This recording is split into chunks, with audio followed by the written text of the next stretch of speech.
Hello everyone, welcome back or welcome to my channel. First of all, thank you so much everyone for your support. In today's video, I am using Dom's pencil colors and Dom's brush pens.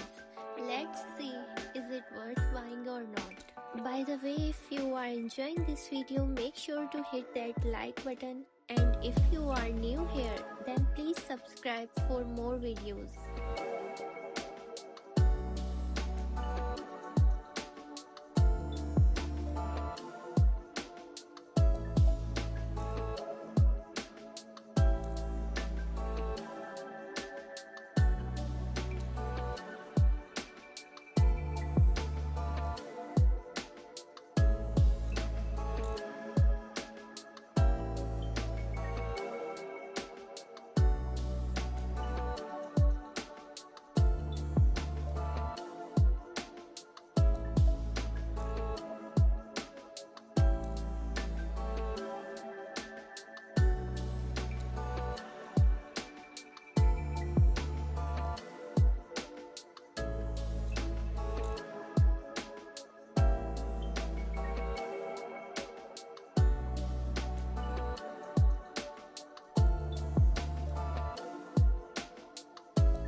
Thank you so much for watching.